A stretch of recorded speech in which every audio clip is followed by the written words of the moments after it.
So, good morning, everyone. It's really a pleasure to be with you again for this new webinar by the International Energy Agency. Uh, I hope you're enjoying these webinar sessions and that you're ready to deep dive in now to do energy modeling even more. Today's session will focus on the supply part of the energy modeling and the provision of primary energy, and we will have a dedicated focus on the hydrocarbon sector. Sorry, let me, okay. So just wanted to remind you where we are in our agenda under this capacity reinforcement program on data statistics for Kenya. So we after the first part dedicated to statistics, we are now in the modeling section. That's the fourth lecture in our modeling part. So if you remember, at the beginning we had an introduction to modeling and how to do projection and anticipate, and how we try to anticipate the future year at the IEA and in general in the modeling world. So we had exercises focusing on how energy demand will, or we estimate will evolve in the future. We have taken examples, for example, from the building sector. So especially with respect to cooling and heating. So that's more or less the idea. So once we have done that, we work on the end use sector. If you remember, we also had at the beginning a session focused, so an exercise focused on estimating oil import dependency for an hypothetical country. And then in the last lecture, we focused on the power sector. And today, as I anticipated, we will look, let's say, at the left part of that energy model scheme I showed you previously, and that also all my colleagues have shown you, in which we try to focus on the primary energy provision that is needed to match the demand. So as I said, today focus will be on oil and gas, and we will be joined by my colleague Rebecca, which is one of our top experts in energy modeling for fossil fuel supply. So as usual, basic rules: raise your hand and write in the Q&A box for any question you may have during the presentation. If it's possible, I will try to answer them immediately. Otherwise, we will keep them for the dedicated Q&A sessions we have in the middle and at the end of the lecture. And in the second one, particularly, we will be joined by my colleague Rebecca. So some of the question will be postponed to that moment, since, as I said, she's really one of our top experts in this field internally at the IEA. So this is the agenda for today. At the end, we will discuss, as you can see, prices and demand supply interaction in the model. We will explain how the model for fossil fuels is structured. So in general, what are the assumptions and what is the structure of a fossil fuel supply model. Then we will be there will be more consideration on finance and economy with net present value, production profiles, and investments, for example.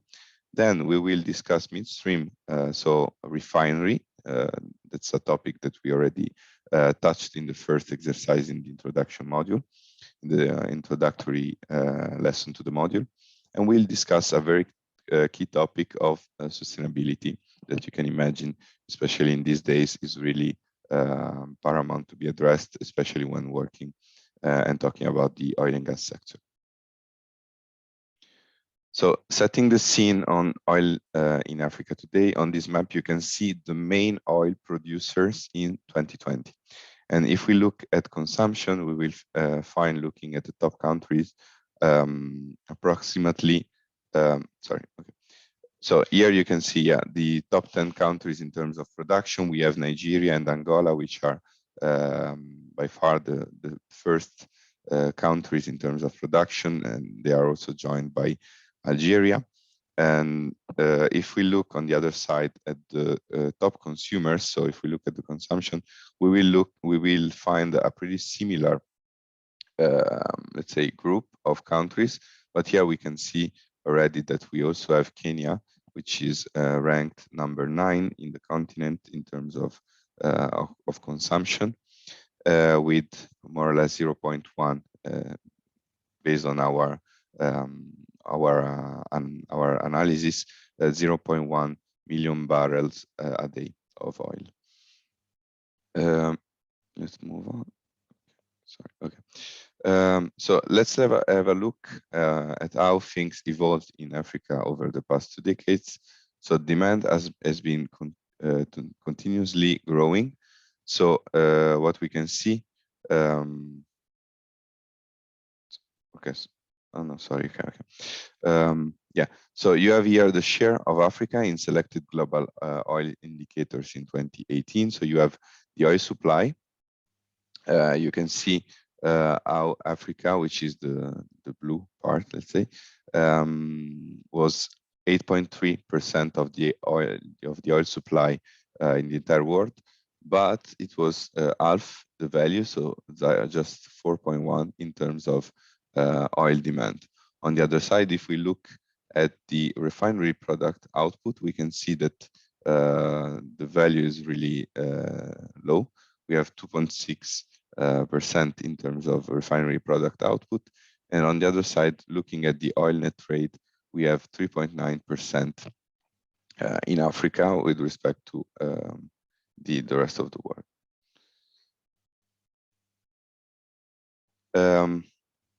Oh, sorry. Yeah, okay. On the other side, if we look at the trend in Africa over the past decades, we can see here between 2000 and 2010 that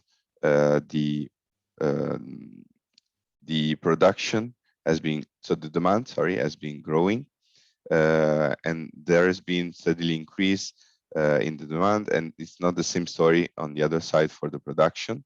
Because we can see that in the first decade of the century, the production has increased a lot, but from 2010 to 2018, there has been a decrease. And you can see here in the chart, we fragmented that in between Nigeria and Angola, if you remember, are the top 2, and the others. So you can see the differences in the colors. So this is the net exports. That you can see were increasing again between 2000 and 2010, and but on the other side has been decreasing between 2010 and 2018. I just wanted to point out that I made an error because I changed the charts actually, and the chart in the left, so the pie chart you can see on this side. When I was talking about percentage, actually this chart is not in percentage, so you can see actually in terms of oil supply, oil demand, refinery product output, and oil net trade, the absolute values in million barrels per day of Africa with respect to the rest of the world. So here, for example, it wasn't 3.9%, but it was 3.9 million barrels a day compared to 39.2 that are produced by the, so in this case, that are traded all over the world. So looking at discoveries, which is a really important topic of resources, it's interesting to see that the share of Africa in global discovery, in global discoveries, which is here on the left with respect to oil, and on the right with respect to natural gas. You can see the contributions, like the total discoveries for sub-Saharan Africa, which are colored in red, and also with respect to North Africa, which is in blue. So let's say that in general, we have high contribution for sub-Saharan Africa at the beginning of the last decades, and this decreased over the year. North Africa isn't, let's say, very relevant. On the other side, if you look at the natural gas, you will see that Sub-Saharan Africa is having a very high contribution. We have 2012, in which huge discoveries were made, especially in the southern part of the continent, for example, Mozambique. So that's more or less the idea. And in terms of natural gas, in terms of percentage, we can see that the average between 2011 and 2018 was more or less 40% in terms of Africa with respect to the rest of the world in terms of new discoveries. And this clearly brings tons of opportunities, because of course you can have exports, but clearly these discoveries can and should be also used in terms of like domestic demand, either for power generation or for example, direct industrial use, for example, having gas as an input. Looking now at the prospects for production, so of course, it's very difficult to anticipate what the level of production of oil and gas will be, but since it really depends on the demand, it depends also clearly on the resources which are on the global market. But based on our analysis, the analysis we conduct in the Africa Energy Outlook, we could expect that for oil on the left part, so the left figure, the level of production in Africa is expected to be to remain more or less the same. So we can see that the contribution, for example, of Nigeria, which is the top producer in the continent, was slightly increased to more than 2 million barrels a day by 2040. But then we look at natural gas, and this is really a completely different story, because as I mentioned, there were really huge discoveries in the last decade. And for that, we expect Africa to play a much stronger role in the provision of international markets for natural gas, more than doubling its current level of production by 2040. And while again, in this case, we can see major contributions from Algeria, from Mozambique and Tanzania, which I previously mentioned. We have Egypt, we have Nigeria, and we have also other countries. And this is especially true if we think about what the world is currently experiencing in terms of turmoils in the middle of Europe, which are having high impacts on the oil and gas markets all over the world, since, let's say, everything nowadays is really connected, and so all countries are connected to each other, especially when we talk about the energy sector. So we have discussed discovery, so we've discussed production.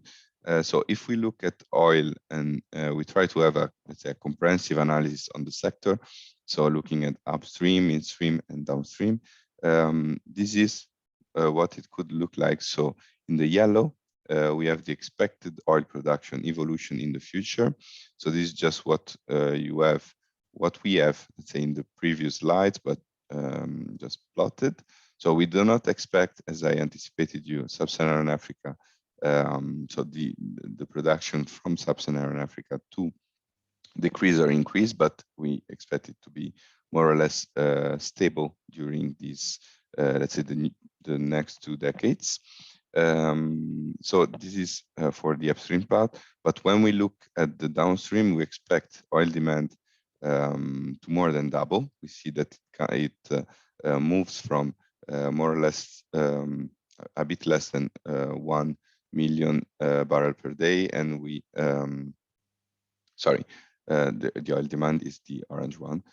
We move from more or less 2.2, let's say, a million barrel per day of oil demand, and the projection from our study, from our analysis,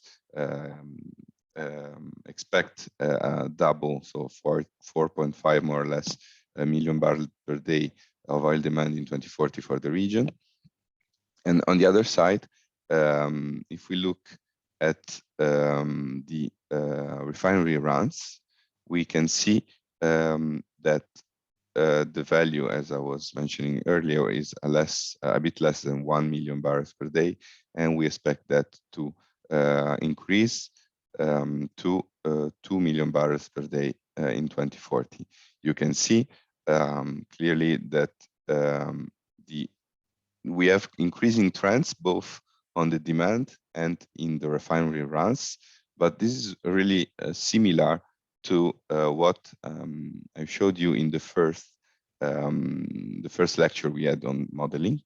Because if you remember, in that case too, we had increase in the internal oil demand for that hypothetical country, and also, which, if I correctly remember, was kind of like 7% per year.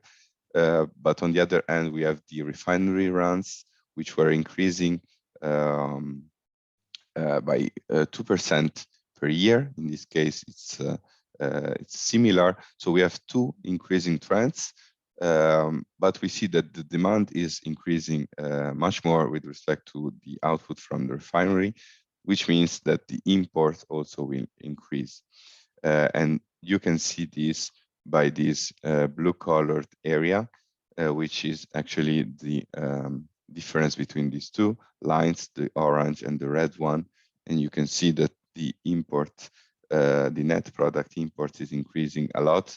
And we see that in 2040, for example, a demand of oil, with a demand of oil of more or less 4.5 million barrels per day, we have two more or less which are produced and two which are more or less imported. So if you remember, we calculated the import dependency in that exercise. So in this case, I would say that more or less we expect the entire continent, so the entire region, so talking about sub-Saharan Africa, so sub-Saharan Africa excluding South Africa, we would have more or less a 50% import dependency.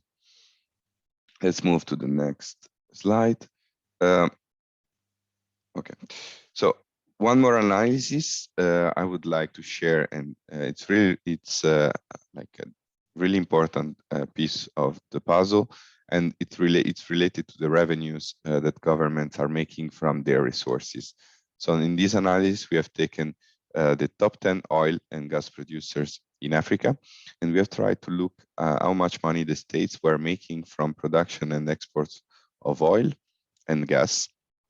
And we can see that there is very high variation over the period of 2 decades, and this relates to volatility in prices. So as you all know, oil and gas prices in the market are one of the most volatile that you can have, and this is directly correlated to this is as direct consequence the fluctuations that you can see in this chart. But we can see with now looking at the yellow line, which is the government expenditure, we can see how this expenditure increased in periods where the revenues were also increasing. But we can see that in periods where the revenues were decreasing, it's really hard for governments to drop some expenditures because, for example, this expenditure can be related to public goals or more general government expenditures. So it's really difficult from if, like, for example, you don't plan carefully to drop expenditures. One, you have, for example, in the following year,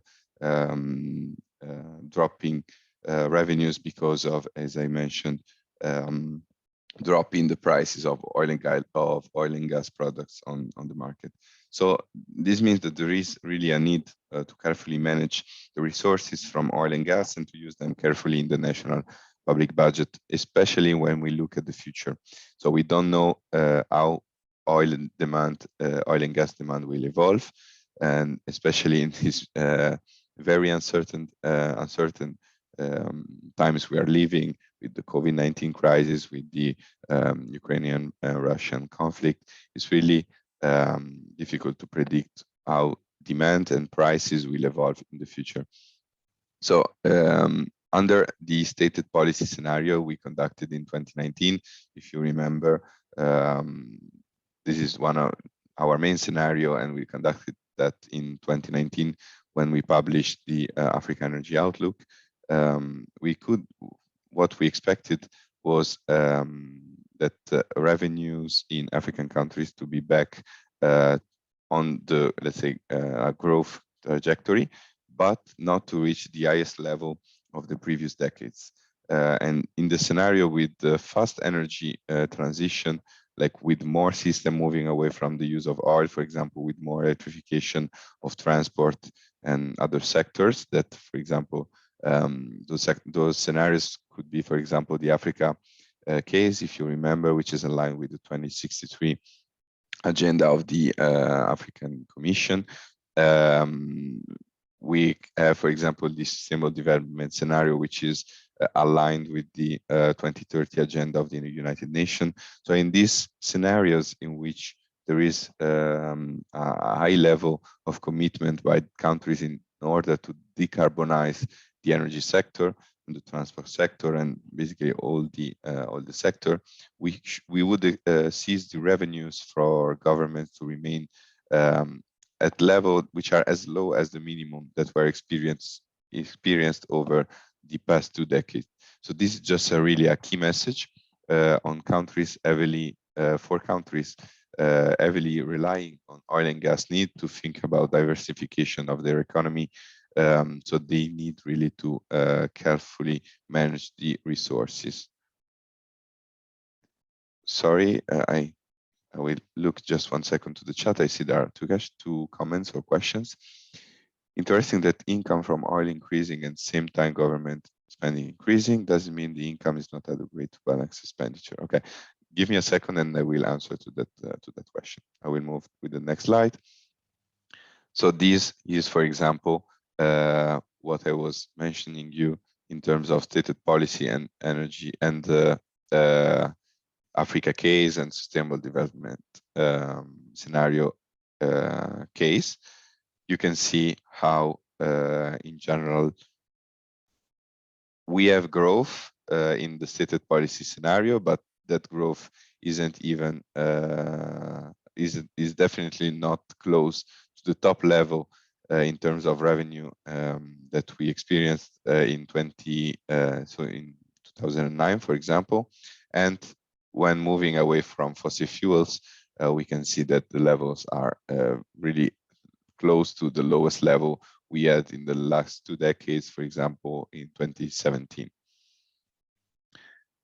So just one additional key element we would like to point out is that is depicted in both these pictures, in which you have on the left the world and the right the sub-Saharan Africa, and here you can see the average time to market trends in the upstream oil and gas sector for sub-Saharan Africa and in the world. So what you can see is that the demand for oil decreases and there will be an increased competition between producers. So as you, sorry, I have a problem with my laptop. Okay.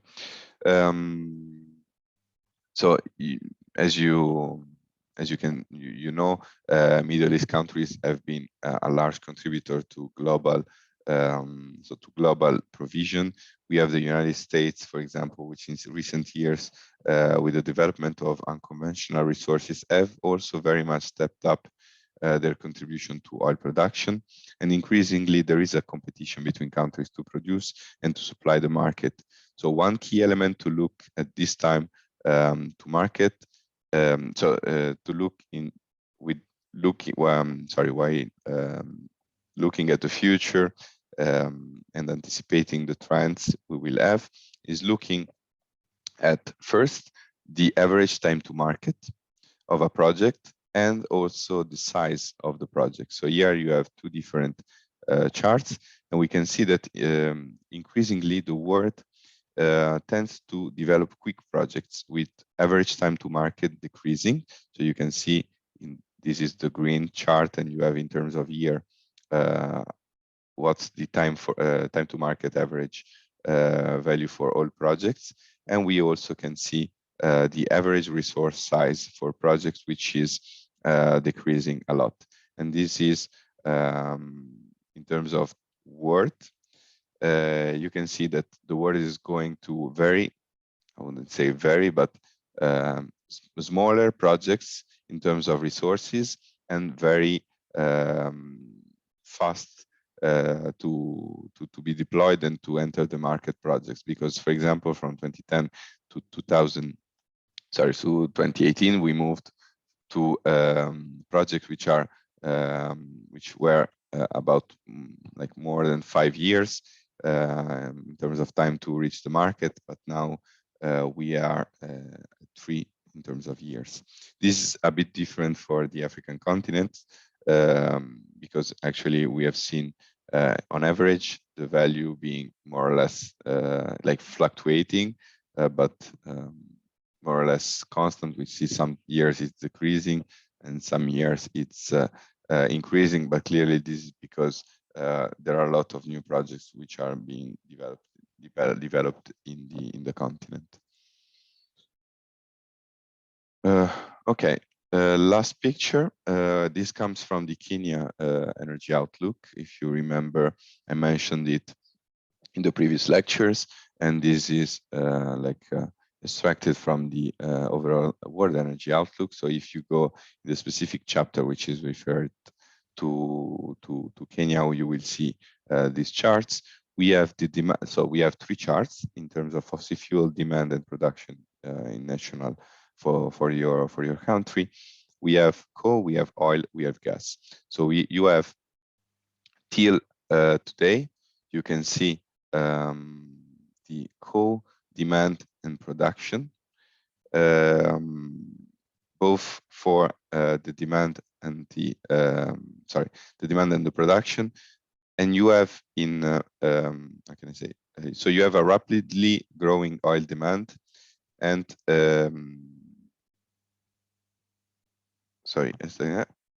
but this is true for all the 3, let's say, and it's really different, as you can see, from the stated policies to the Africa case, which is the dotted lines.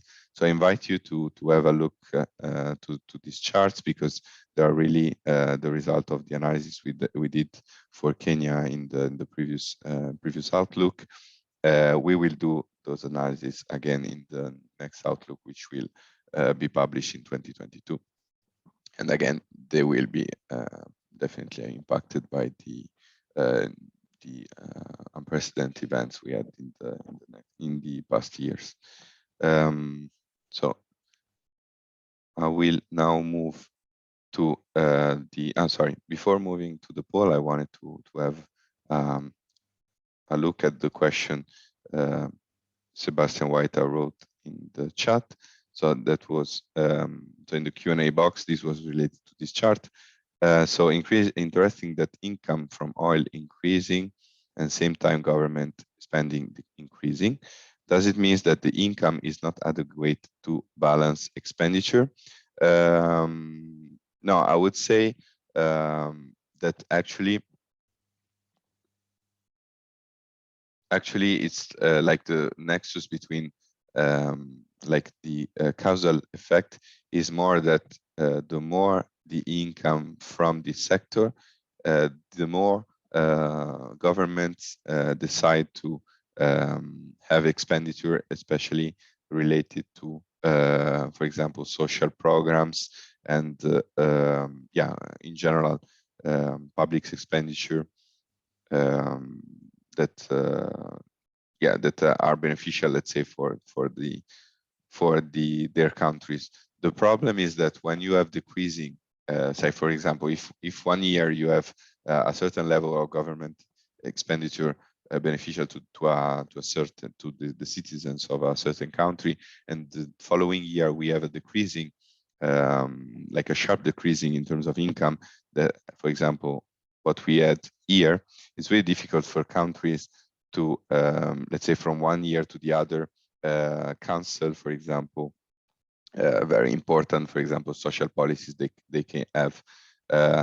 So this is really an issue, and this is why we, with all the countries we interact with all the ministries and all the reports we do, one of the main messages to really look at the diversification of the energy sector.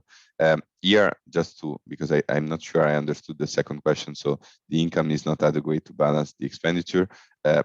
You have to take into account that here, that this is just the oil and gas income. So clearly you have other income coming from other sectors, which can be from the energy sector, but also other sectors from.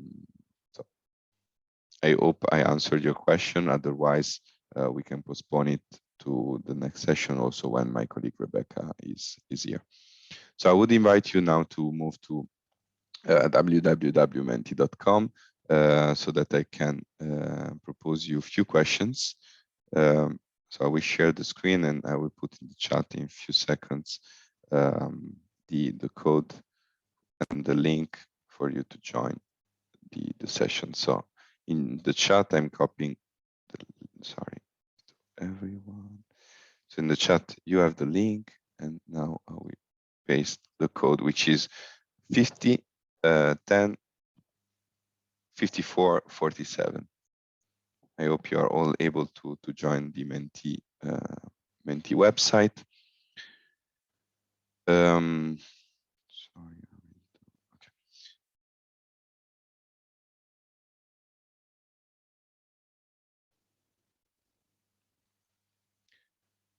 So the first question we have is, what are the key parameters to take into account for supply modeling? So here we propose you 5 parameters. We have prices, we have resources, we have demand, we have reserves, and project profitability. So let us know if you strongly agree or you strongly disagree, or you are in between for each of these. So you can tell which one you think are the most important, less important. So what are the key parameters to take into account for supply modeling?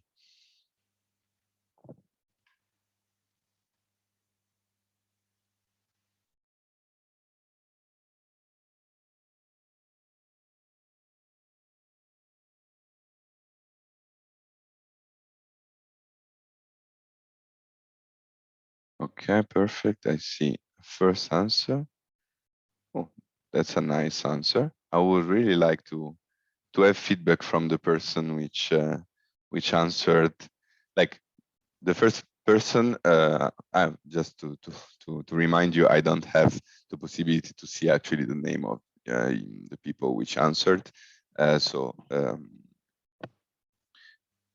feel free to answer with whatever answer you prefer. It's completely anonymous and all the results are aggregated, as you can see.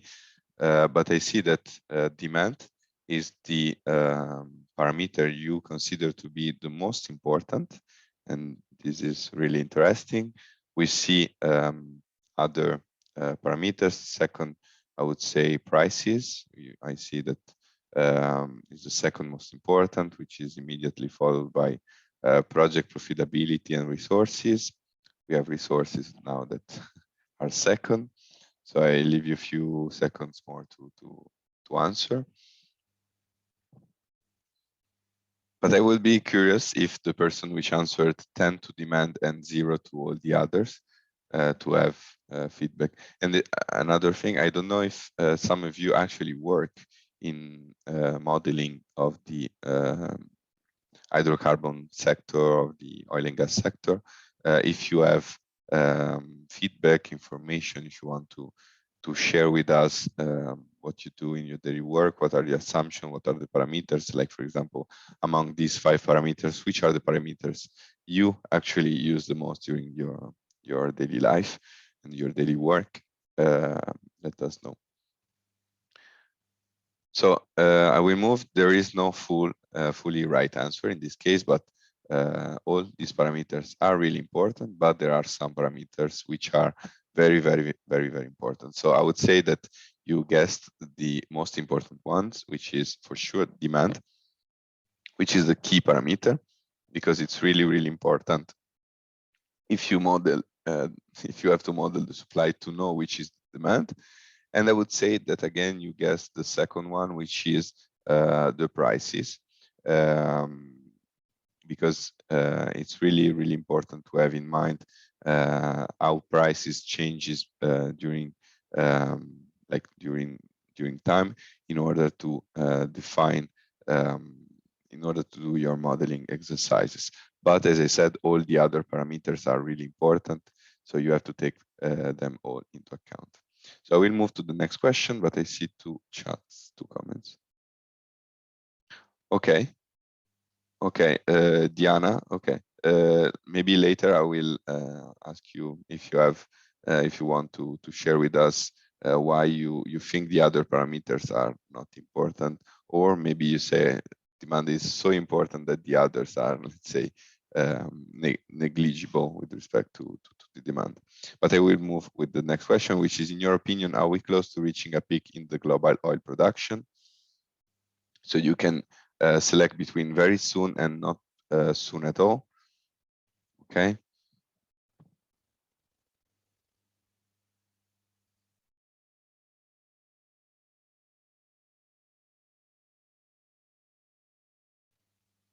We have 3 answers: very soon,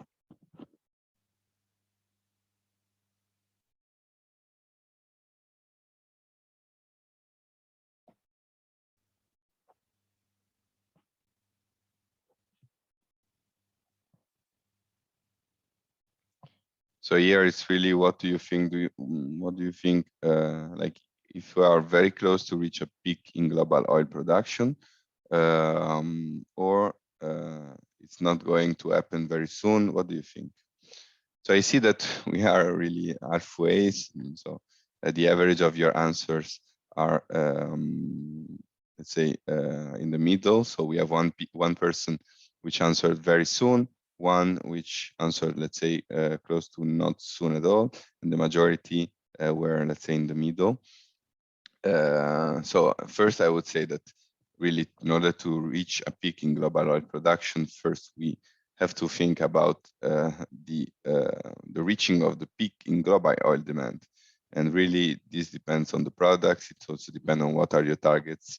We have climate goals that we expect to meet. And we also, in general, the world is shifting to a reduction of fossil fuel demand. So you can look also at our analysis, etc. We expect that to be not very, very soon, but yeah, it really depends. Actually, we are doing new analysis also, especially because of, as I told you many times, depending on the unprecedented events we are living in these days. So we'll move to the next question. So in your opinion, do we still need oil even in a sustainable development scenario world? So I remind you what the sustainable development scenario is. It's one of our scenarios that we model on a yearly basis, and it's a scenario in which net zero emissions are reached around 2070,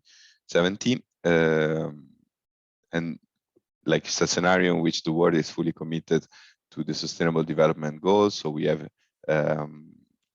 SDG 7, for example, which is reached. So in terms of universal access to electricity, we have climate goals, so SDG 13, in which all the goals and are reached. So the world is like really has really shifted away from fossil fuel. But do you think that oil will be necessary in this scenario, even though we are, let's say, transitioning away from oil and gas? So I see that the vast majority of you are close to strongly agree. And I would say, like, we don't know the future, but like, for example, if we look at our recent report that the IEA released not long ago in terms of net zero scenario, but we are also releasing a new one very close.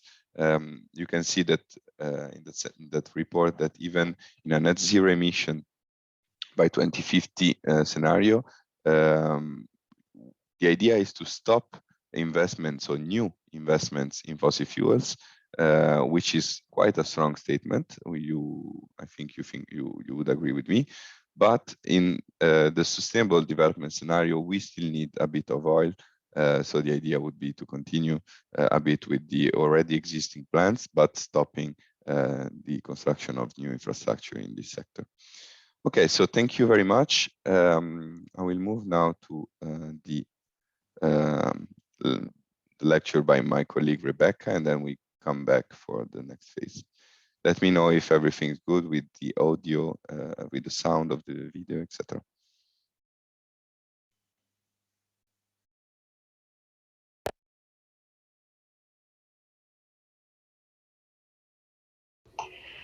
Hello and welcome to this subsection as we talk through supply modeling, and specifically fossil fuel supply modeling in the IEA's World Energy Supply Model. In the course of this first section, we're going to detail more information and background on the prices and demand supply iterations that we go through in the model. We will step through first, taking a look at the current picture of the oil and gas industry today. And what you see here is a view of the ownership of oil and gas, both the proven plus probable reserves, the production, and the upstream investment by company type from 2018. On the left-hand side, we see oil, and the right-hand side, we see gas. And this is broken apart by the industry landscape for oil and gas, and it's typically characterized into the majors, producers like Shell, Total, Eni, BP, ExxonMobil, and others, independents, companies like Tullow, the North American shale independents, including Oxy and EOG, and also national oil companies that are split between both independent NOCs and NOCs that are more closely tied to the states. Fossil fuels still can provide an opportunity for energy access under the right conditions. However, increasing attention and import is being paid to reducing emissions across the sector. NOCs on the whole account for well over half of global production and an even larger share of future and existing reserves. The view of remaining technologies for both oil and gas. We'll step through the picture of gas first. Currently, we have about slightly less than 20% of total resources have been produced to date. With oil. And oil is broken apart into conventional, extra heavy oil and bitumen, tight oil, NGLs, or natural gas liquids, and kerogen oil. On gas, much of gas is on the conventional side. Overall, we've consumed less than 20% of the oil and gas that's estimated to be developable. Significant sources and resources still remain, particularly in conventional and extra heavy oil or bitumen. And gas resources, previously thought as a waste stream many decades ago, have grown to be considered a potentially important transition fuel as we look forward to clean energy transitions. Shown here is the resource breakout for both oil and gas. And overall, there's not a question of whether there are resources to develop. The question that we're going to dive into in this slide and future slides as we go through the course of this module is at what cost and what does future demand look like, and how the balances of those two factors play into global supply. So we'll explore this in much of the discussion, but first turn to the question of emissions from oil and gas operations.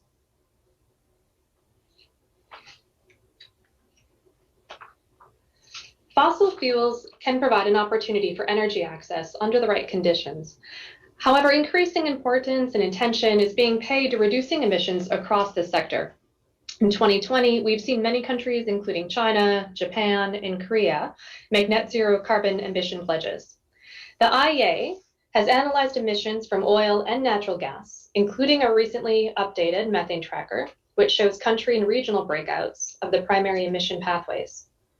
For oil and natural gas production, most emissions from operations are caused by the release of methane to the atmosphere. Methane on a 100-year lifetime has approximately a 30 times greater warming potential than carbon dioxide.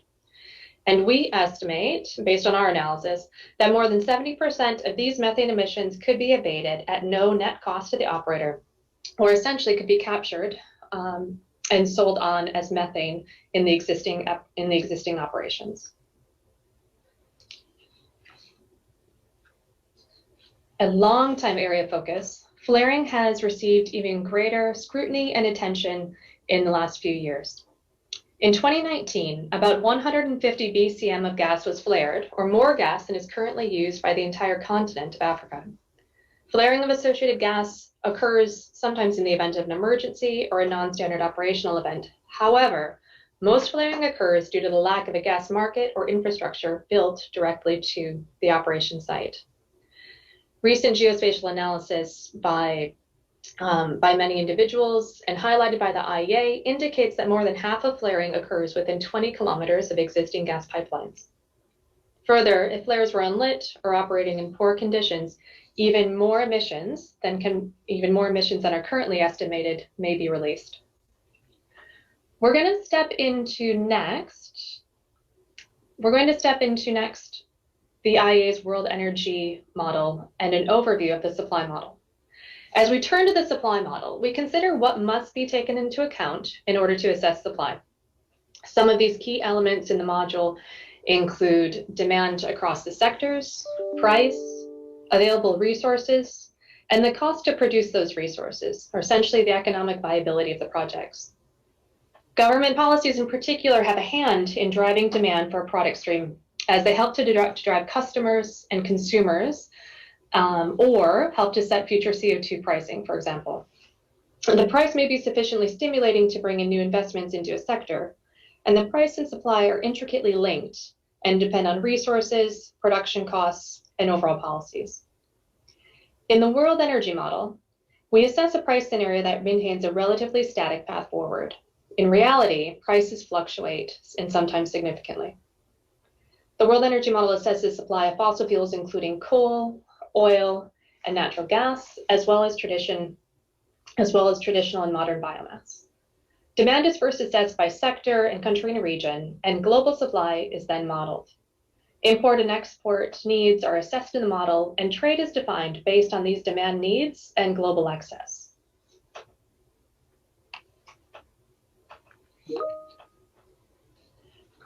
Typical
differs depending on country or region. The price of oil or gas must be sufficiently high to encourage investments in supply to meet demand. Shown here, you can see the different price outlooks that were used in the World Energy Outlook in 2019. For the current policy scenario, and this scenario, in light of the COVID pandemic, was not utilized in our WEO 2020. It had reflected essentially a business case as usual that is not as applicable in the current environment. It shows the stated policy scenario or steps that reflect a pathway that takes into account all currently stated policies from governments and industry insofar as they are sufficiently detailed and robust to have a likely probability to be achieved. And then also the Sustainable Development Scenario. In this scenario, the SDS works backwards from the energy-related United Nations Sustainable Development Goals to achieve universal energy access for all, improve public health outcomes, and achieves a net zero emission by 2070 with about a 50% chance of limiting a temperature rise to 1.65 degrees. You can see the variations in oil price that are used and needed in each one of these scenarios. And while oil price varies widely, and to show the smooth trajectories here, they do reflect the different ways in which resources, costs, and policies all affect the supply-demand balance.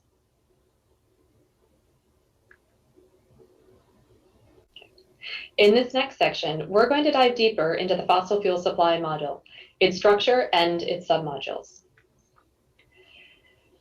Here, we detail the project resolution in the World Energy Model, specifically in the oil supply module.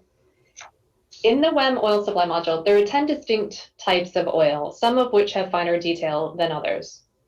In the crude and enhanced oil recovery sections, or subsections, we detail further the onshore, shallow, deep, and ultra deep.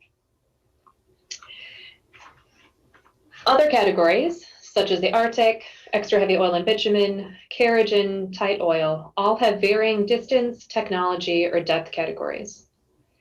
Coal to liquids, gas to liquids, and additives are assessed as well if sufficient price warrants. Overall, in comparison to the electricity module, the oil module is more flexible than that of electricity, but the structure that we've seen is quite similar. When we look ahead to gas, at first blush, the gas supply module appears more simplified. Currently, we're working to break apart the modules into more discrete subsectors similar to the oil module. The conventional gas module is broken apart into gas and Arctic gas, as well as unconventional gas, including tight gas, coal bed methane, shale gas, coal to gas, and hydrates.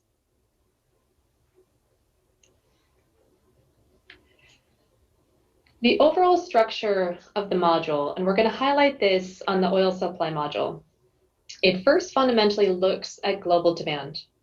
The key inputs into the module, such as historical production levels, recently sanctioned projects, remaining technical recoverable resources, costs, including finding and development, lifting costs, or our OPEX, fiscal tax regimes, discount rates, and decline rates all help to govern what remaining or excess demand needs to be covered.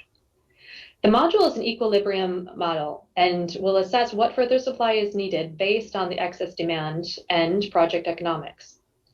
It works the economic calculations based on what you've seen in the preceding 2 slides, and it ranks those projects according to NPV. Then it brings on these new resources according to that ranking, subject to any logistical or resource constraints. This loop is then repeated for all regions and all oil types or all gas types. Moving from the basics of the demand and supply model, we're going to also dovetail and talk more on the NPV calculations and the investment portion of the model. When we think about replicating investment decisions in the oil and gas industry, we take a similar approach as what happens in industry in the module itself and in the model itself. We look at the net present value calculation at a project level, and then scale that up on both a regional and a global basis for oil and gas supply. Both the supply and investment modules are are economic models. We treat investment as the level of capital that is spent to develop or maintain assets. Net present value calculations are the basis of the model, as the model assesses the economic reward or loss of producing a set of resources. Let's first look at the variations in the economic model inputs by country and by region and also globally. Prices are assessed, as we spoke earlier on the oil side, with a global price. Gases see a different price regionally or by country, depending on scarcity and cost to transport. Countries have a different tax treatment regime, and we track those at the agency and team levels.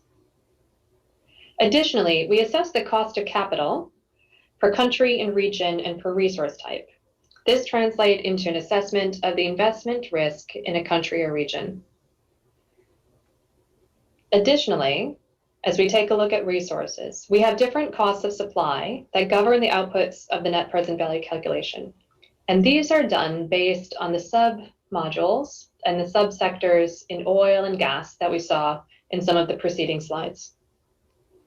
The cost to produce these are impacted by learning, technology learning, by depletion, and also by inflation, which is in turn impacted by prices.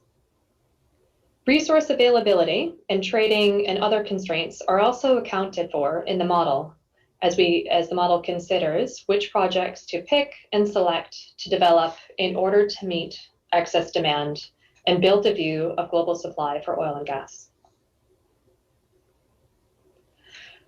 Once the model has picked which projects to take forward, it then produces and makes the production profiles according to standards that we have set within the module itself, based on country and region, and also by access type or resource type.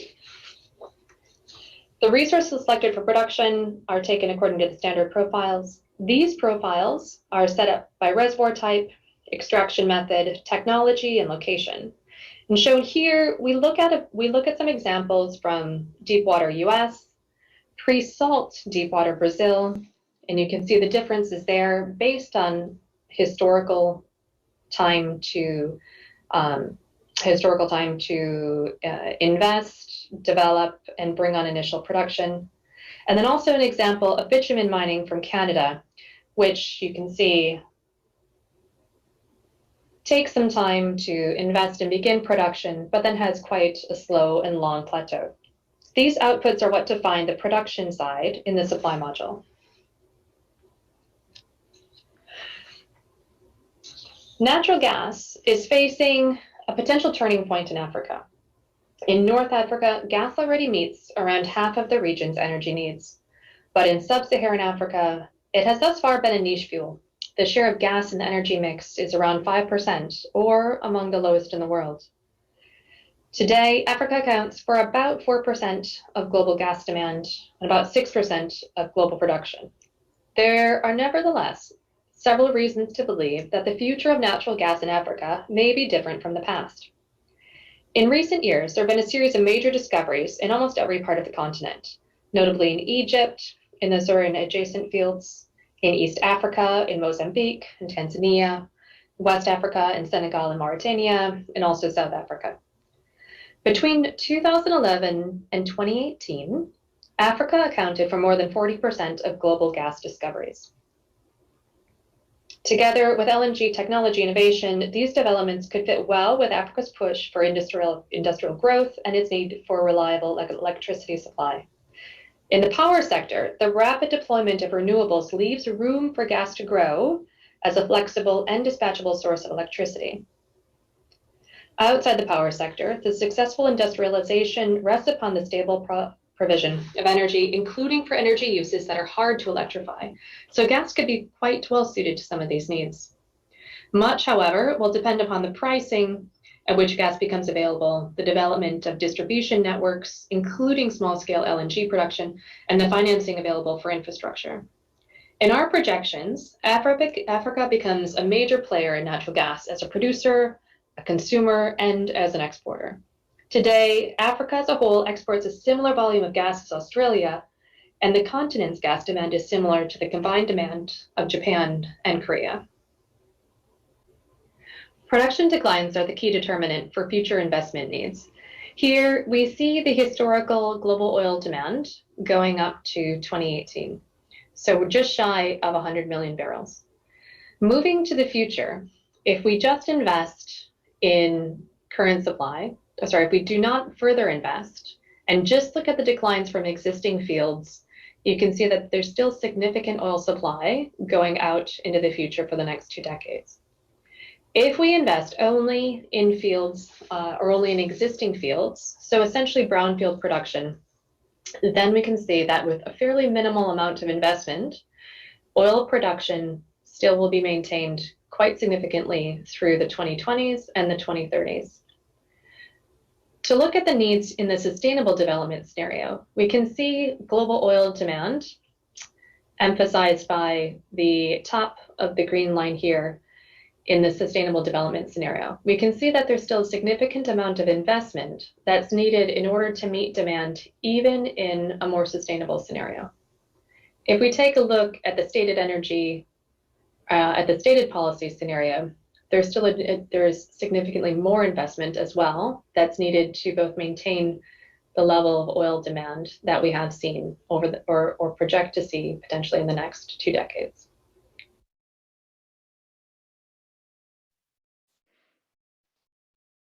Okay, perfect. So we're back. I hope you appreciated this part. Before moving with the second part, I would again ask you to connect to menti.com. You should be able to see my screen. You have in the chat both the link and also the code to access the Mentimeter. So I will go to the next question, which was this one. So I give you a few seconds, but in the meantime, this question is about statistics. So when measuring inputs and outputs to a refinery, can we expect to have gains? So can we have more output than input? The question, like, you can answer both yes or no.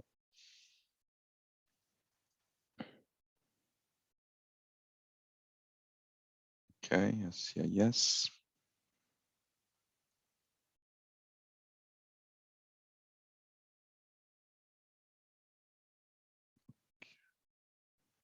Three yes, okay. So here, like, it's about statistic and not balances. So we are talking like in a million barrel per day or in kilotons, so it's in physical unit. So do you think that when we measure inputs and outputs to a refinery, can we have gains? Okay, so we have 10 answers. We have 6 yes and 4 no. So this is a bit subtle, and since it's not, sorry, I have an issue with my laptop PowerPoint. Okay. Okay.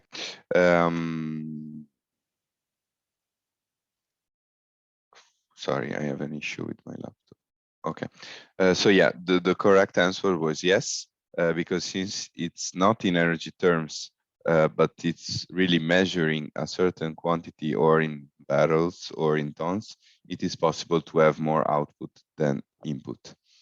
So the majority of you got it right, but I guess those which answered no, it was because they were tricked by this apparently strange phenomenon. But since we are not talking in energy terms, we can have that in terms of quantities. I will move to the next question. What can the fossil fuel supply industry do for sustainability? So this is really a fully open question. So I just wanted to have some feedback from your side. What do you think this industry, so the fossil fuel, the oil and gas industry, could do for sustainability, for improving sustainability? And I ask you this question because This topic will be addressed by the second part of this lecture. So I would like to have first feedback from you, and then we will move, and Rebecca will see you what are the actions that the oil and gas industry is taking in order to improve their sustainability.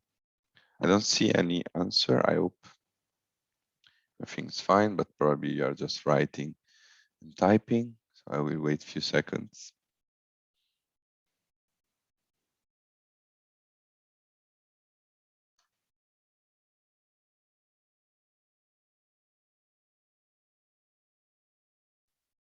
Okay, perfect. I see improve efficiency, which is really important.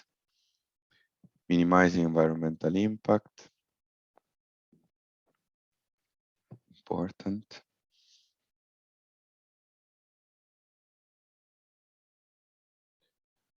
Prudent use and blending with sustainable renewables such as bioethanol and biodiesel. Okay.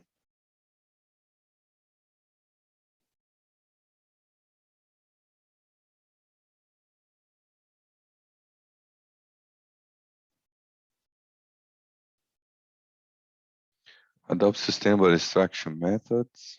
Okay.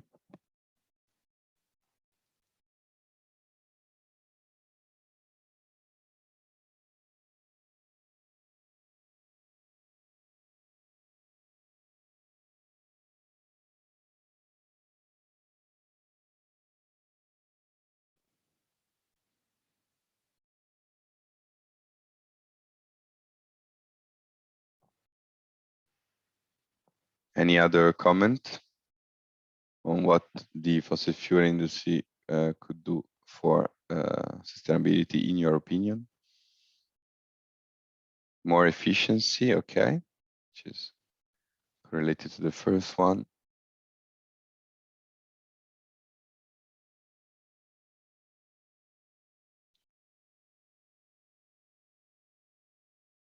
Using renewable energy and easy access of clean energy. Yeah, absolutely.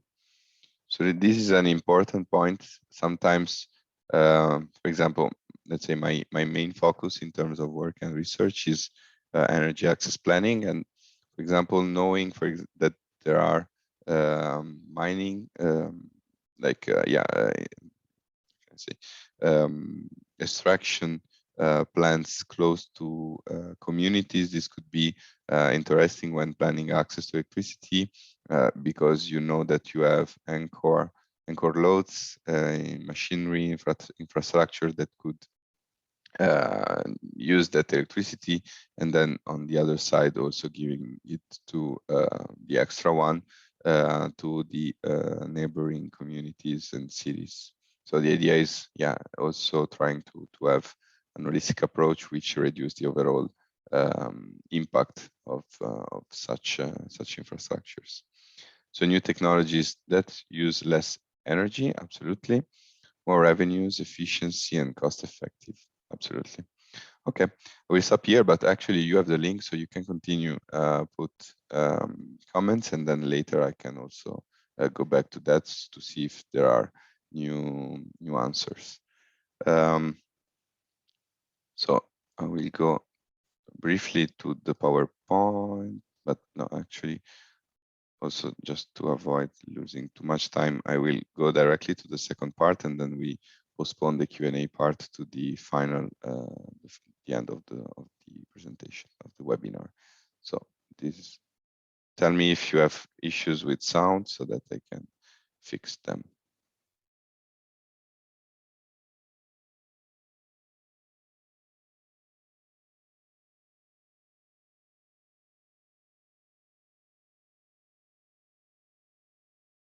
In the next section, we're going to detail and step through the refinery module in a finer detail. In the refining model, we look at the key link between oil demand and supply. The module itself is broken up into 4 steps. We're going to detail some of these further in the next slide. First, on project oil demand, we carry 8 categories. And we also look at refined products demand, the overall project refinery runs, And then from these, we calculate a regional trade balance for both crude oil and for oil products. On the right-hand side, you see what we typically output for the World Energy Investment, looking at the refining capacity and runs by region, and in this case, from 2019's new policy scenario. First, on the oil products demand. We assess oil demand for each sector and region from the demand modules and from those that we looked at earlier. Those are broken down for each oil product. So for ethane, naphtha, kerosene, fuel oil, LPG, gasoline, diesel, and also for other side products. There are some exceptions built within the categories, and those are for LPG, gasoline, and diesel, where we do some calculations outside and bring into the model based on different ways that some of these products are made. These are all worked and based on historical shares and also on some additional modeling that is needed in order to assess what are currently in marine bunkers and future projections for that. Diesel, gasoline, and LPG demand are worked in the road transport module and then transferred and put back into the refining module. LPG demand itself is also assessed in residential cooking and is determined by the access model. Project refined products demand takes a look further into the refinery runs, and those are modeled to meet projected demand for refined products at each product level. The refined products demand equals the refinery runs plus any processing gains. We show here the detail for total liquids, and within this, we have a buildup based on biofuels, total oil, broken apart into CTL, GTL, but also the direct use of crude oil, overall oil products, and then finally refinery products. Project refining capacity is built and assessed for 112 countries in the World Energy Model. This is built into and split into the crude distillation units and also the condensate splitters. All of these take a look at the model product yields and meet projected oil products demand on a global and also then a regional basis. Determined refinery runs or utilizations are based on regional cost competitiveness and also on product trade balances. These are pulled together, and we also take a look at the refining capacity at risk, or essentially what level of capacity may not be needed to meet current and future supply.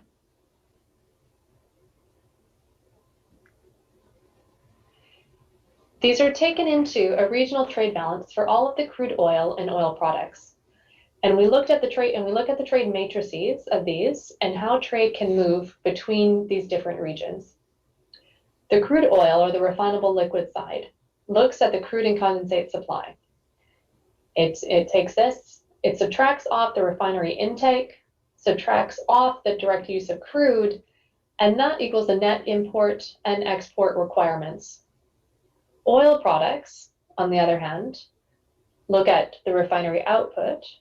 They include product output from NGL, or natural gas liquid fractionation plants, subtract the oil products demand, and this looks at net import and export requirements. And these are done on a regional basis to come up with an assessment of the overall global crude oil market and also the product markets.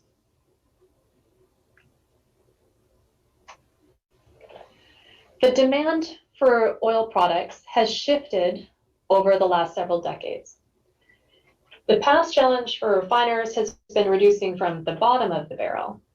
However, when we look at future demand, the challenge becomes more to increasing yields from the top of the barrel products, particularly as we look at product demands that are being pulled and used for the petrochemicals industry and for the plastics industries. In the last section of this module, we're going to take a look at the implications for sustainability in the oil and gas sector, and particularly on climate sustainability. If operated to reduce emissions, oil and gas could be an important source of energy for much of Africa and could enable Africa to take a more significant global role in oil and gas production. Increasingly, as more governments have announced carbon reduction ambitions, including China, Korea, Japan, the EU, the question of emissions, intensity of supply, and imports becomes even more important. The emissions intensity of the oil supply curve is shown here. We take a look at the estimated Scope 1 and Scope 2 emissions for the overall crude oil, condensate, and natural gas liquid production from 2018. And as we look at this, and we look at the emissions intensity of this oil supply curve, we see that emissions from operations, including flaring and methane release, as well as emissions from transport and refining, contribute to the overall Scope 1 and Scope 2 emissions from operations and transport. From this, we can also see that a relatively narrow band of production contributes an inordinately large proportion of emissions, as you look from about 85 million barrels a day and above. Extracting oil, processing it, and bringing it to consumers is an important component of global greenhouse gas emissions today. And overall, these emissions are between 10 to 30% of the full life cycle emissions intensity of oil. And turning the picture to natural gas, the same applies to natural gas.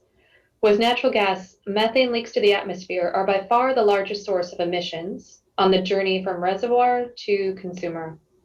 Increasing attention by governments and non-government agencies have shined a light, in particular, on methane emissions. The uptick in aerial surveillance, including satellite surveillance, has helped to understand where many of the larger leaks are sourcing from. Work by the Environmental Defense Fund and several other parties has also indicated that poor flaring combustion efficiency may be a major source of methane leaks, particularly from the oil sector. These considerations, also in light of the increasing number of country ambitions to reduce carbon emissions, puts into question the need and the importance of addressing emissions in new and existing operations. Looking forward to the future, it may be the case that lower emission oil and gas may be a preferred opportunity in the global market.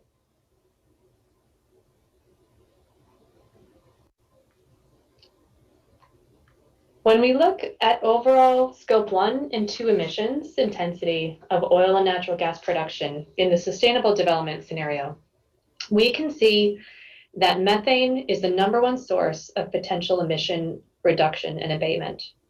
The IEA estimates that about 70% of methane can be abated at no net cost. The use of CCUS, or carbon capture, use and storage, and renewables can also help to reduce or offset emissions. Additionally, energy efficiency improvements have played a role in recent years to reduce emissions and improve efficiency and costs of oil and gas operations. Oil and gas operations on the whole account for over 4.3 million tons of CO2 equivalent released today, so nearly 15% of global greenhouse gas emissions. A large part of these emissions can be brought down relatively quickly and easily.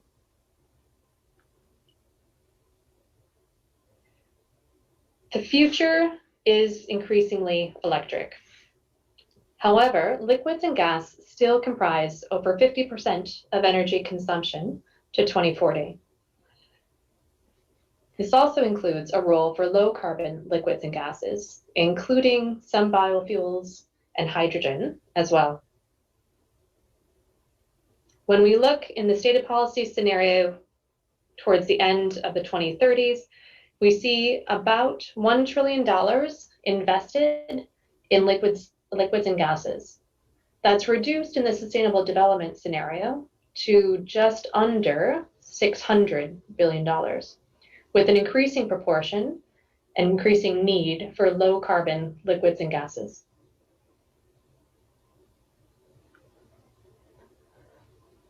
Overall, as we step towards the end of this module, we're going to leave you with the following conclusions.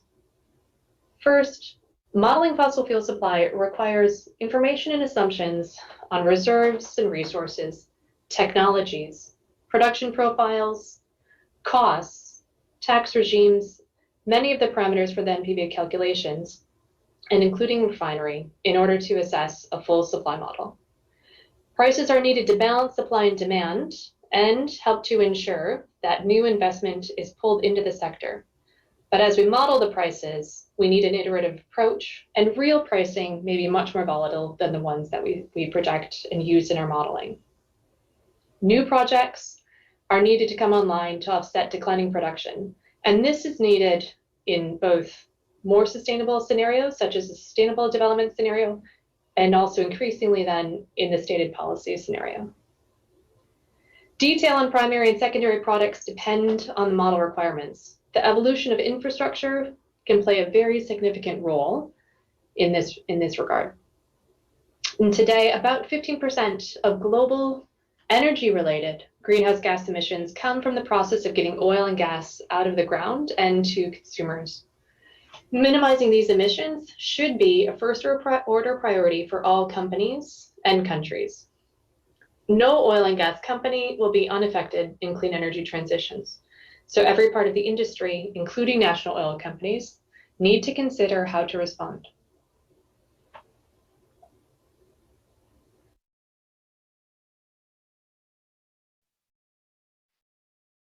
Okay, perfect. I hope you enjoyed this part done by my colleague Rebecca. So now, like if you don't have questions, but as I said, Rebecca will join us very soon, so I would postpone, but feel free to start posing your question in the chat so that we already have them when she reaches us. If you have questions, or raise your hand, and when she's there, we can give you the floor and give you the possibility to talk and to unmute yourself and to talk.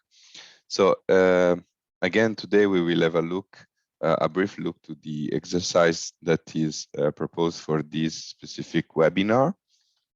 As you know, in order to do the exercises, you have two files that you can find in the Google Drive repository. The first one is this the handbook, so the Statistics and Modeling Training handbook. I hope that you should be able to see it through my screen right now. I hope everything's fine. So going to the table of content, you have the possibility to find both the chapter with just the exercise, with just some hints in order to solve it. And then you have the possibility to go also in the solutions section and go directly to the fossil fuel supply exercise number 4 in the modeling section. So in this exercise, so you were asked, so you have been asked, like you have to imagine that you have been asked to analyze the oil upstream and midstream sector by, for example, the Ministry of Energy, because they want to anticipate future developments of production, refining, and trade. So this is a bit similar in terms of structure, at least for the first part, with respect to the first exercise we did for the introductory lecture on modeling. Because you're given a very simplified model. Now we will see which are the simplification, but this is the structure of this model. So you have some historical data. Remember that here I show you 2005, 2010, etc. But in the Excel file that I will jump in it very soon, you have all the data on a yearly basis. But basically you have this information for like historical data. And if you remember, this is really similar to the first exercise we had, where we had to model the transport sector, anticipate the oil demand for the transport sector till 2030. We had just in that exercise the projections from, for example, the demographic. I don't know. It depends on the country in which you work, you live. but there are ministries in charge for demographic analysis and projections in order to anticipate what will be the population for a specific country, a specific region in different period of time in the future. In this case, the projection you have, so from 2019 to 2030, is on oil demand. So in gasoline, the unit of measurement is tons of oil equivalent, and this data you have it, for example, from modelers in this case, which anticipated, as we did for some of the previous exercises, the oil demand in the future based on specific assumptions. So this is for you in this case an input. So you already know what the dedicated agency anticipated as oil demand in terms of gasoline in the future till 2030 for this country. That could be, let's say, Kenya. So you have domestic production of crude oil, you have the imports of crude oil in terms of historic data, you have the imports of gasoline, you have the oil demand gasoline, clearly, you have the refinery output, the refinery capacity, and the conversion factor. As I said, this is really a simple exercise. It's a simplified model based in which we have different simplification. Here you can see that first, the country you are asked by to do this analysis is a producer of crude oil, and there are several refineries producing oil products. You have as a simplification that all domestic crude oil production is directed to the national refinery, which is not the case in the real world. Refineries are receiving both the domestically produced crude oil and imported crude oil. We consider only one oil product, which is gasoline, and refineries outputs are not sufficient to meet all national demands for gasoline, so there are imports of gasoline. This is, by the way, like how it usually works, because usually, except for net oil exporters, we have the vast majority of the countries which are importing gasoline from outside, from the international market.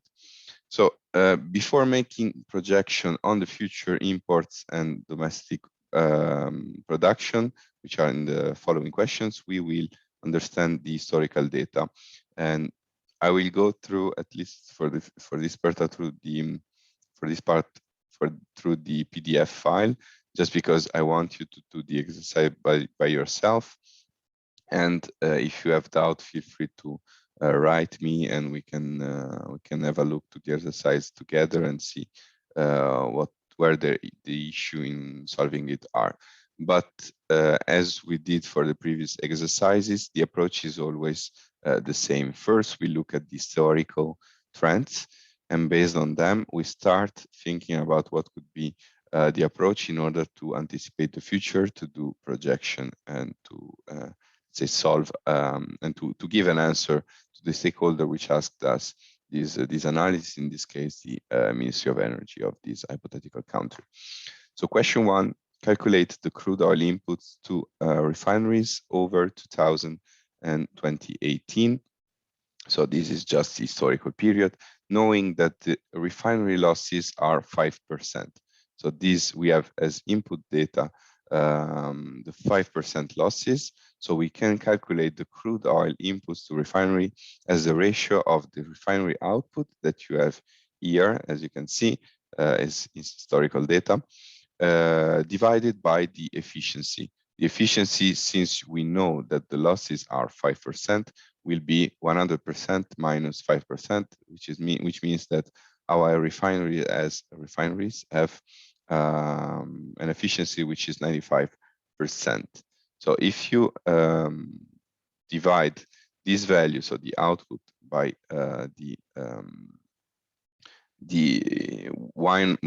so by the efficiency, which is 1 minus losses, you will have the crude oil inputs to refineries.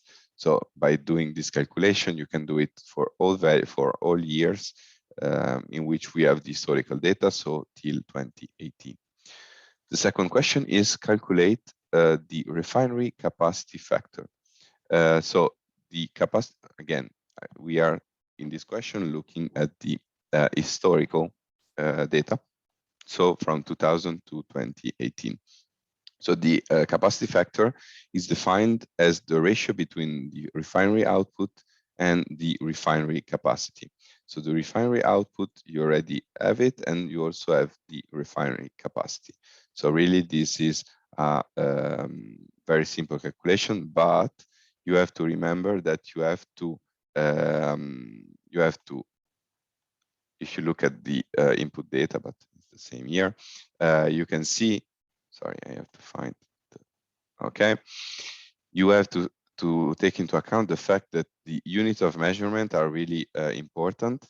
So the refinery output were in kilo TOE, in kiloton of oil equivalent, but the refinery capacity was given in barrel, kilo barrel for so 1,000 barrel a day. So you have to do the conversion. So you have given by the text the conversion factor, and by doing this, you end up having the refinery capacity factor, which in this case is approximately 58%, 57%. It's almost constant during the years. So these two, I would say, are pretty simple exercise. Just give me 1 second. Okay. Okay. So the third question is calculate the total imports. So now we are talking about the entire. So the total imports is just for the historical data. And this is the first part of the question, which I will highlight here.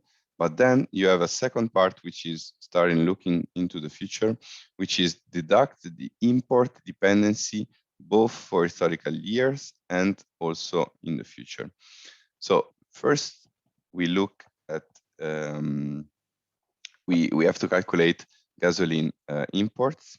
So if you go into the Excel file, you will see that there are in between the cell D33 and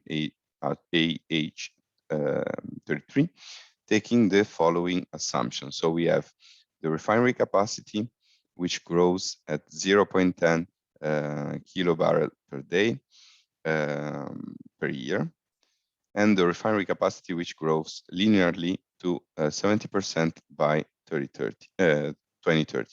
So this is similar to, like in terms of projections, to what we did both like the previous two and also the third exercises. So we have on one side an additional capacity in terms of growth. So in this case, we have each year, independently from the value, we are adding 0. So a constant value on a yearly basis. But on the other side, we have, for example, the capacity factor, which is growing by, so linearly. So we have a line by, so we don't know the rate, but we know that it reaches 70% by 2030.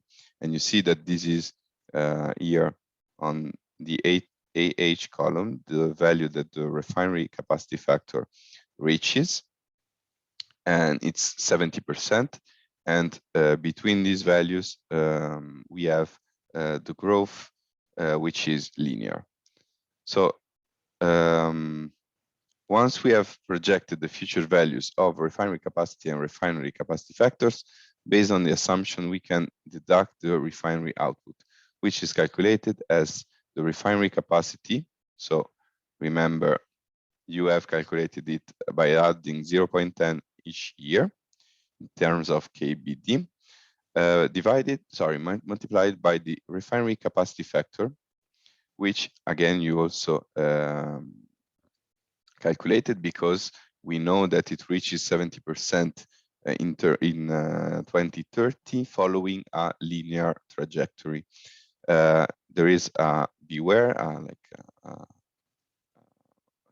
red flag here in the document. Pay attention to the units of conversion, because the question asks you to calculate this value in kilo TOE, but the refinery capacity is in in KBD.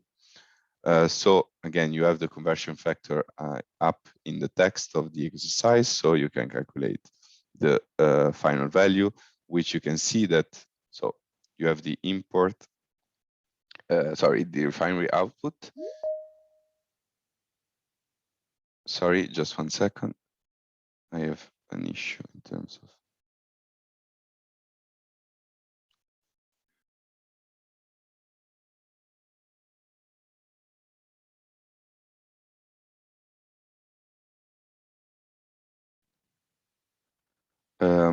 Okay, so I was saying, so that you have the refinery output, which is calculated as we just stated, and then you can move with the calculation of the imports of gasoline. So second, calculate crude oil import, following assumption. You have the refinery losses, which decreases to 3% in 2030. And then we have the domestic production of crude oil, which increases by 5% through 2030. So once more, again, here you have the solution. We have projected the future values of refinery losses based on the assumption given. So since now we know the refinery output because we just calculated it at row 32, we can calculate the future refinery inputs as we did for the historical data at question 1. If you remember, at question 1, we calculated the input based on, based on the refinery losses, which at the beginning were 5%, but now they decreased to 3% because, for example, the oil and gas sector was able to improve their efficiency during the years. And this means that we can now calculate the new import, because we can calculate the imports of crude oil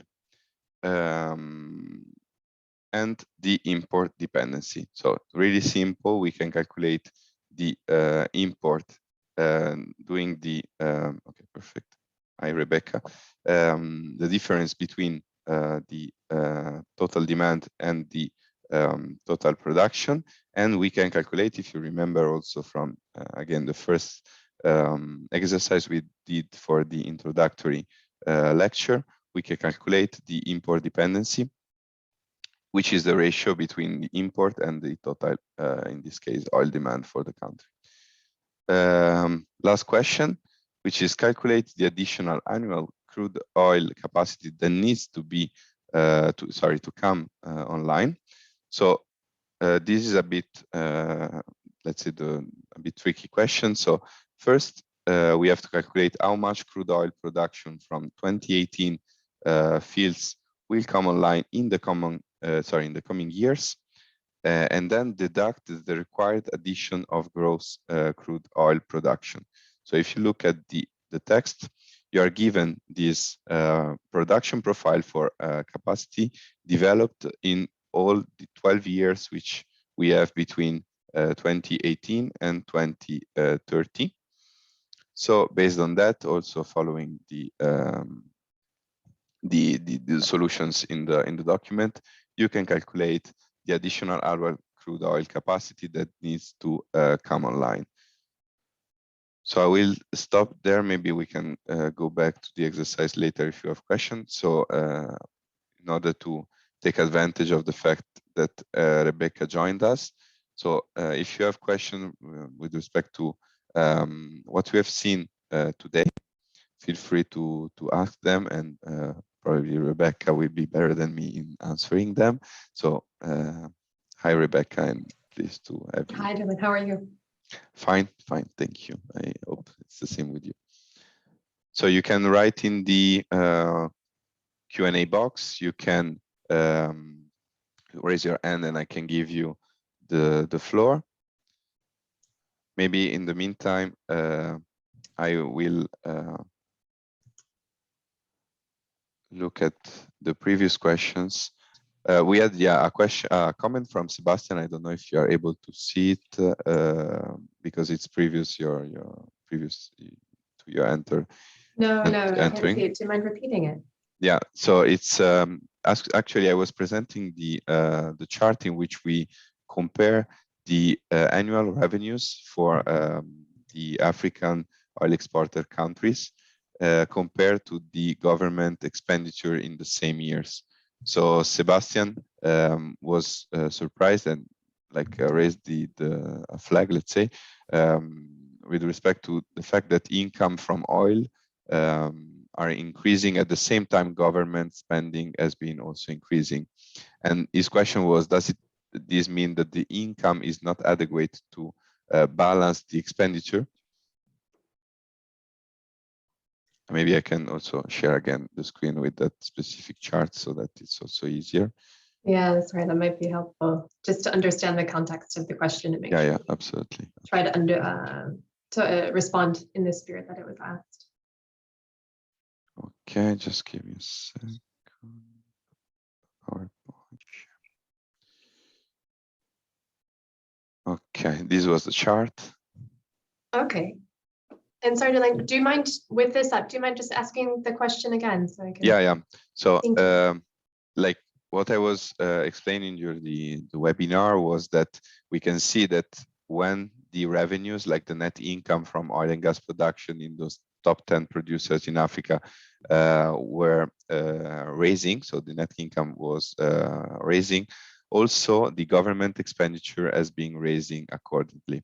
So the point of this chart was the fact that in order to diversify, like the importance of the diversification, because then when we have, let's say, a rapid and sharp drop in the income, it's really difficult for government to cut on the spending, the expenditure they had in the previous years. So Sebastian White's question was, does this mean that the income is not adequate to balance expenditure? Yeah, it's a good question, Sebastian, and it's one that and Darlene, perhaps appreciate your views on this as well. I think that's largely a true statement, and in particular, what you're showing here is a view of the stated policies as well. And perhaps looking forward on the far right hand side, I would suspect it might be a net zero view. Yeah. Okay. Yeah. A faster energy transition view through there as well, and indicating the overall reliance and lack of diversification that they have currently, and that mismatch between the net income that's coming in and applying that towards other diversification. So there is a bit of a mismatch between that, between those levels, and in particular with the volatility that we see as well. Yeah. Thank you very much for your perspective. I also answered the question earlier during the presentation, and I would say that my answer was definitely aligned with your consideration, especially looking at the times we are living right now. I think, definitely diversification is really important. Very much so. Yeah. Very much so. Okay, the other comment I had in the chat, we did a mentee poll earlier during the webinar, in which I asked among different factors, different parameters. Maybe I can also go back to that question and share the screen. So, okay, so this was the question. What are the key, I hope you are able to see my screen. What are the key parameters to take into account for supply modeling? And these were more or less the answers. But we had one person, actually the first one, that's why I noticed it, which answered 10 for demand and 0 for all the other 4 parameters. So I was just curious to hear. I don't know if like later Diana Kosgei wrote in the chat that she was the person answering that. So I was curious to know if actually Diana is working in the oil and gas supply modeling, and more or less what the approach maybe of the institution she is working in. So Diana, if you want, you can write in the chat or raise your hand. And in the meantime, I will go back to the last question that I left a bit open, which was what you think can the fossil fuel industry do for sustainability, which was a topic that very interesting. Yeah, after this was done before the part in your presentation in which you talk about the sustainability of the oil and gas industry. So here you have, let's say, the answers from some of our attendees. Oh, those are really interesting answers. And sustainability as a whole is such a broad topic and broad question. Definitely. Right? Because if we look at sustainability with respect to energy poverty or energy access, there's implications there, implications for work and gender as well, in addition to the climate aspects that we tend to focus on more here at the International Energy Agency.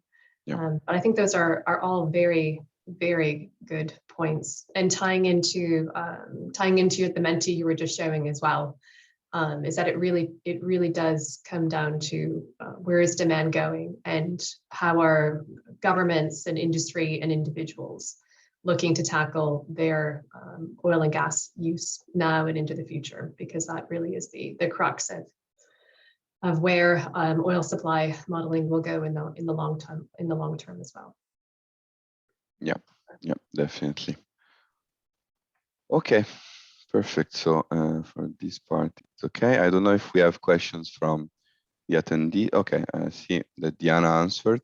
I think the laws of demand and supply is the key determinant of the supply modeling, and the other parameters indirectly affect the demand and supply model balance. Supply balance. Yeah, I would agree with that as well. Yeah, definitely. Okay, I don't know if there are. That comment. Thank you. Yeah, thank you, Diana, from my side as well.